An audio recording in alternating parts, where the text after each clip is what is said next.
የጥያቄና መልስ ፕሮግራም ነበረኝ ከሰዎች ጋር ከማውቃቸውም ከማላውቃቸውም ሰዎች ጋር እና ብዙዎች የጠየቁኝ አንድ ጥያቄ ለምንድነው እግዚአብሔር በዚህ ዘመን በኢትዮጵያ ነቢያትን ብቻ እየቀባ የሚያስነሳው?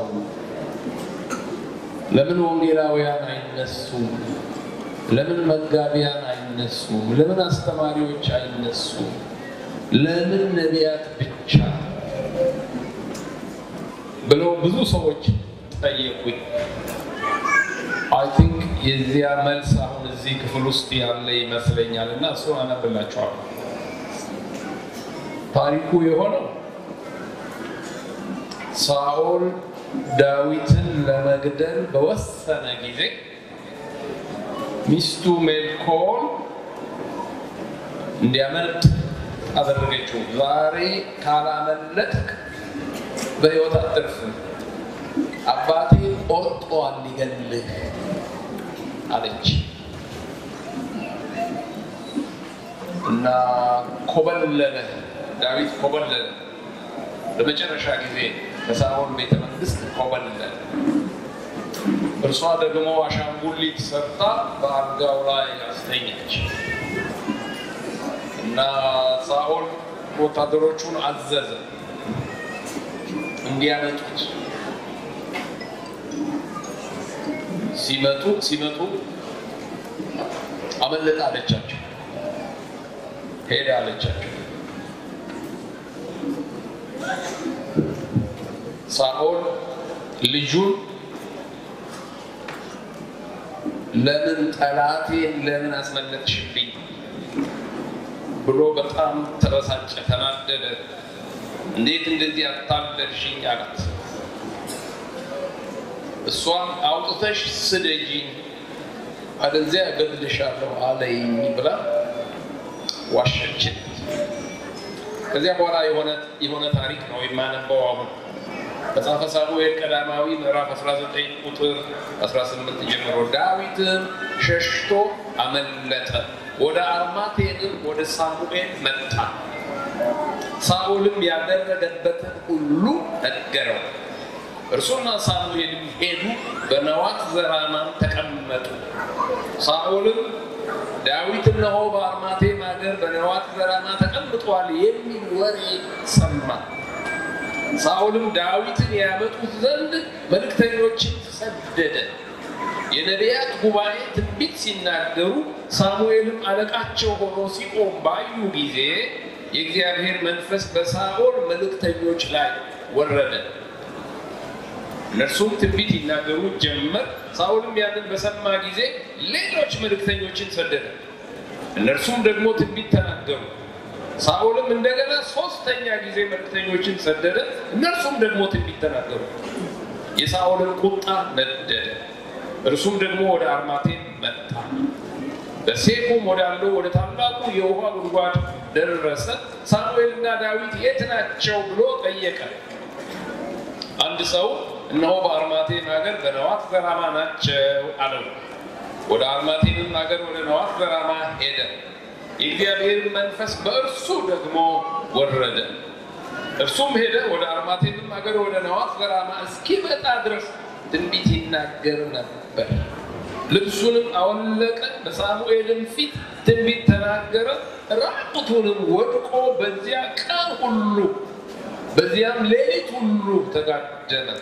ስለዚህ ሳኦል ደግሞ ከነቢያት መካከል ነውን ይባባሉ ነበር ይላል። በሳሙኤል ዘመን በእስራኤል ሀገር የነቢያት ጉባኤ የሚባል ነበር። የነቢያት ትምህርት ቤት ነበር።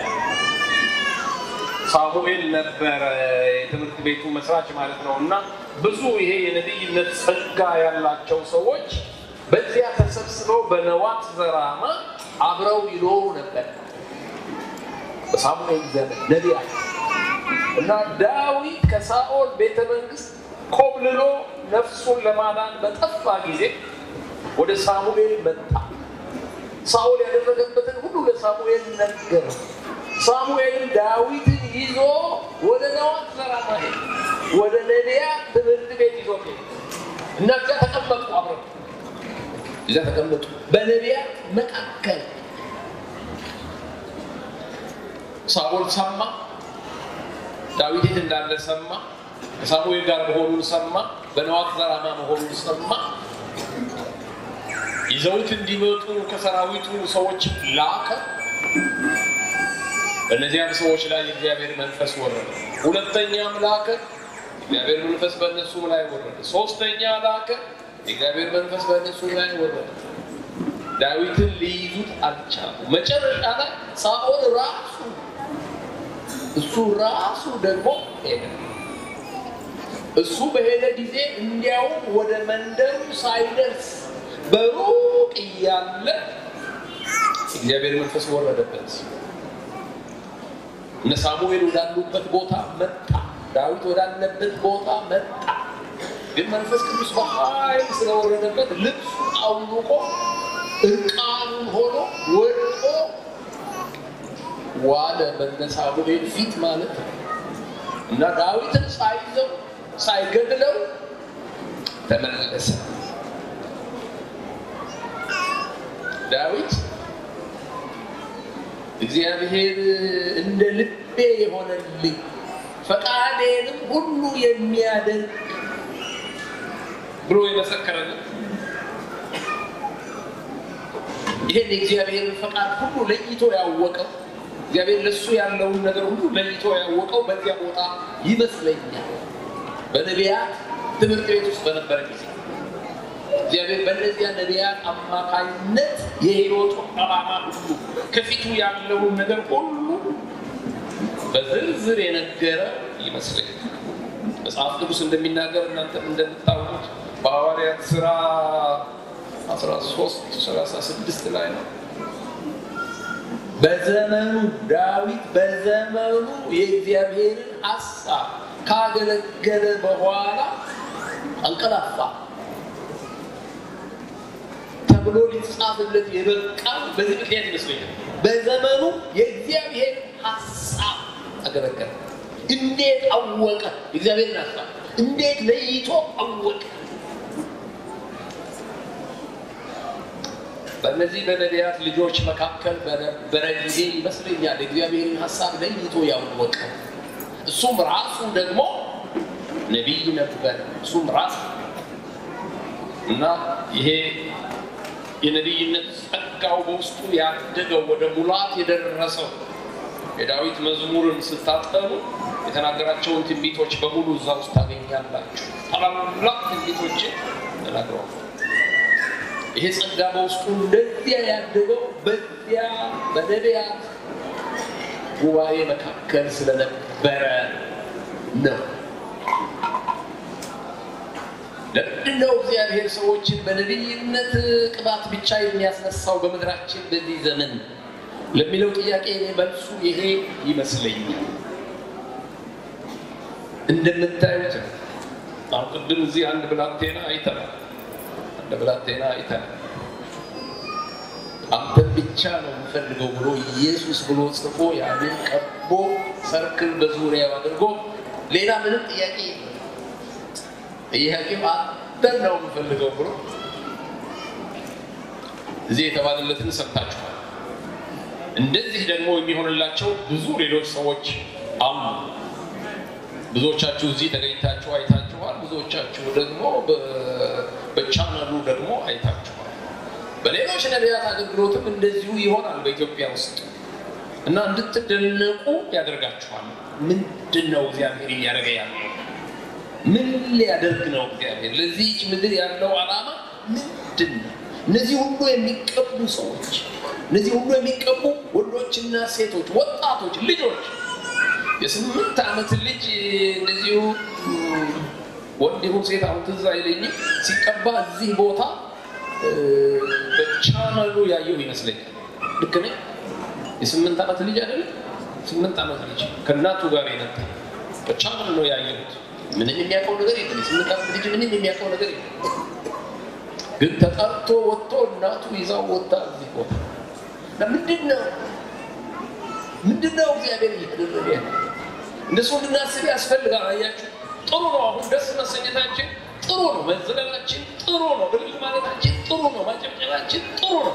መዘለላችን ጥሩ ነው። ሁሉ ጥሩ ነው። ግን ምንድነው እግዚአብሔር እያደረገ ያለው ደግሞ እንጠይቅ ያስፈልጋል። እግዚአብሔር ለነገው ለሚመጣው ትውልድ ለነገይቱ ኢትዮጵያ እግዚአብሔር አገልጋዮች እያዘጋጀ ነው፣ እያስነሳ ነው።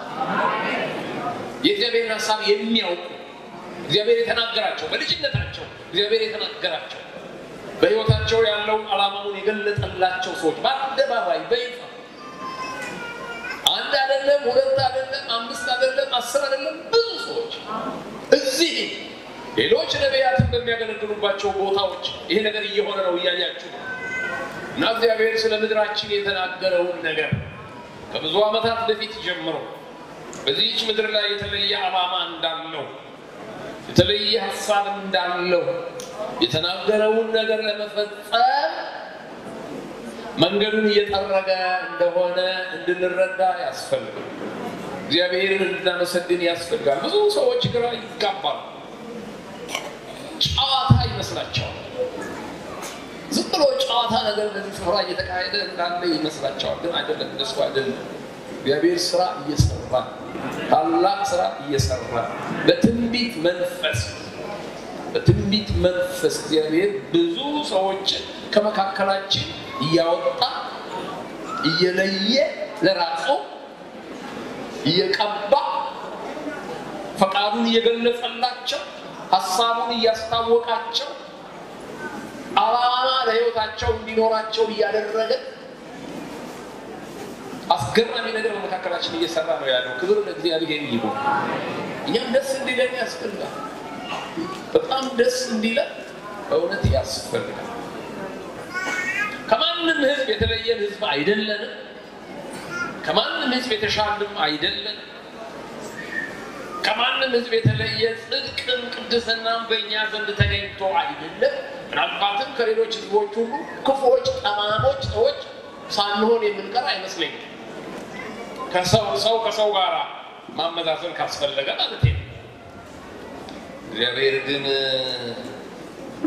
በጥሪው በጸጋው ስጦታ የማይጸጸት አምላክ ስለሆነ ጥንት ገና እኛ ሳንፈጠር በፊት የተናገረው ነገር ስላለ ስለ ምድሪቱ ያንን እግዚአብሔር በትጋት በመካከላችን በፊታችን እያከናወነ ነው። እግዚአብሔር ይመስገን። እኔ እንደሚመስለኝ ይሄ ነገር ወደ ኋላ አይመለስም። ይመለሳል ብለው የሚጠብቁ ሰዎች አሉ። ለመሳቅ ሁሉ ተዘጋጅተው የሚጠብቁ ሰዎች አሉ። ለመሳቅ ነቢያቱ ወድቀው ለማየት ወድቀው ተሰነካክለው ተደናቅፈው ወድቀው እሰይ ለማለት ልክ እንደ ሰይጣን እሰይ ለማለት ነው የሚጠብቀው። እግራችንን ይጠብቃል፣ ኮቴያችንን ይጠብቃል፣ አንደበታችንንም ይጠብቃል።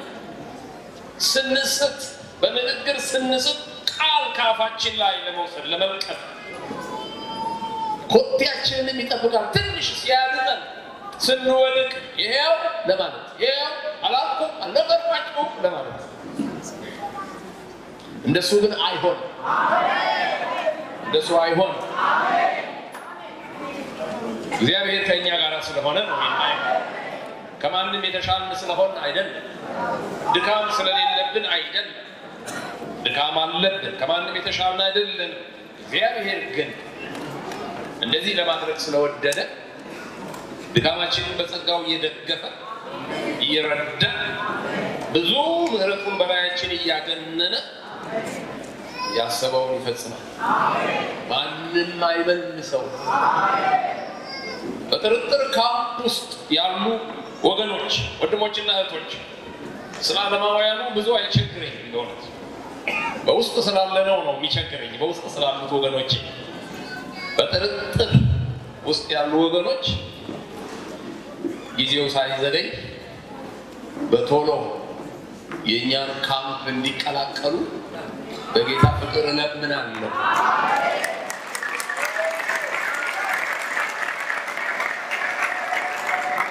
ዳዊት እንደዚያ ባለ ጸጋ እንደዚያ ባለ የንጉስነት ቅባት የነቢይነት ቅባት በሁለት ኦፊስ በብሉይ ኪዳን ካሉት 3 ኦፊሶች ውስጥ በሁለቱ በእንደዚያ ያለ ስኬታማነት ወርቃማው የእስራኤል ዘመን የሚባለው ያመጣ እሱ ነው ዳዊት። ለዛ ሊሆን የቻለው በነቢያቱ ትምህርት ቤት ውስጥ ስላደገ እሱ ትምህርት ቤት ብዙ ዓመት ቆይቷል። እስከነ ኤልሳ ዘመን ድረስ እንደነበረ እናውቃለን። እስከነ ኤልሳ ዘመን ድረስ በኤልያስና በኤልሳ ዘመን በየከተማዎቹ የነቢያት ልጆች የሚባሉ እንደነበሩ ታስታውሳላችሁ። የነቢያት ልጆች የሚባሉ ነበሩ። እግዚአብሔርን ሐሳብ ለይተው የሚያውቁ ኤልሳ ከነሱ እንዳንዱ ነው ነበር።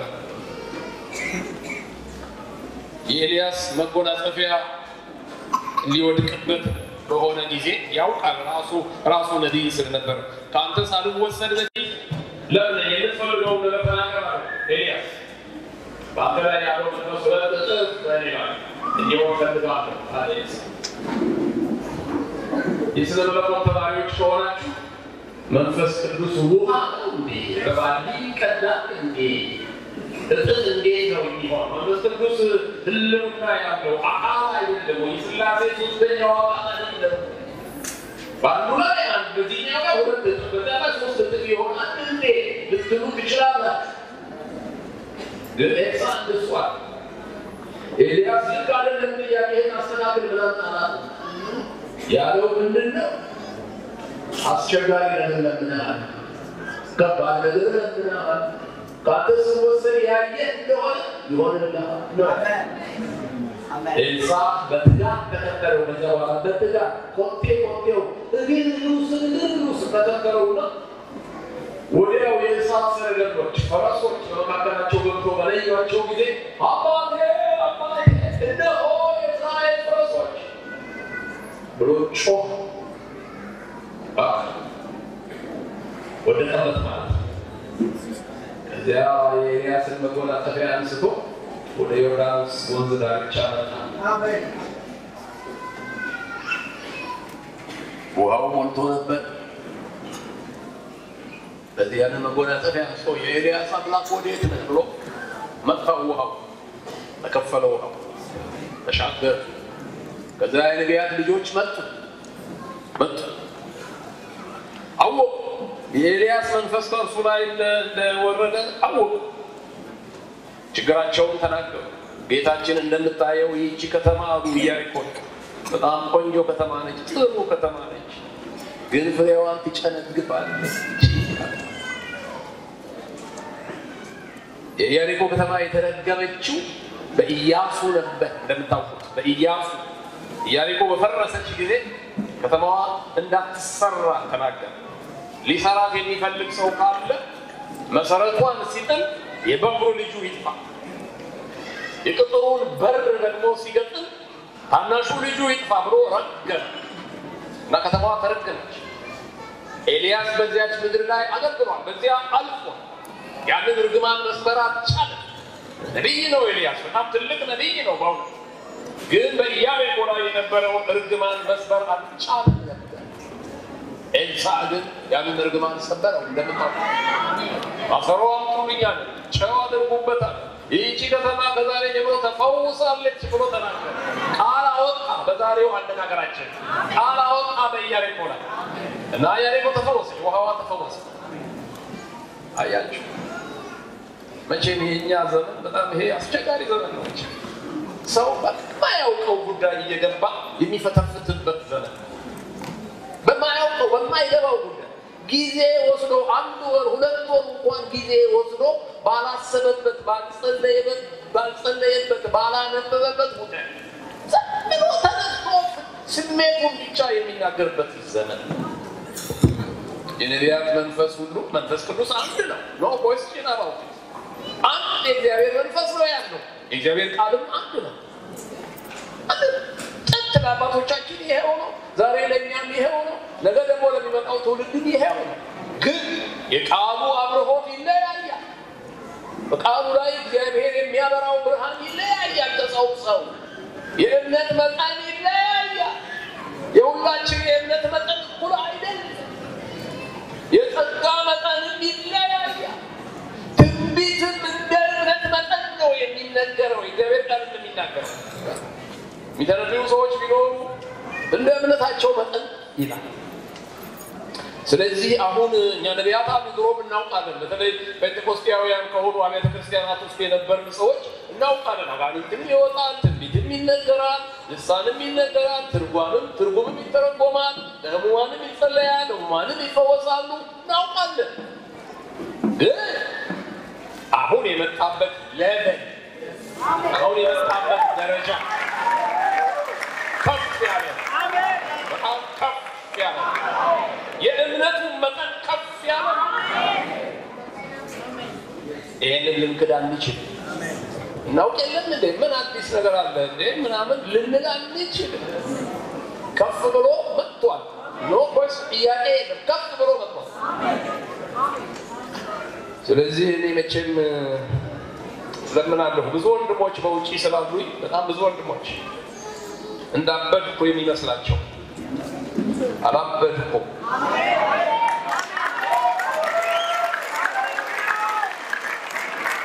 በጣም በትክክለኛ አእምሮ ሆኜ ነው የምናገረው።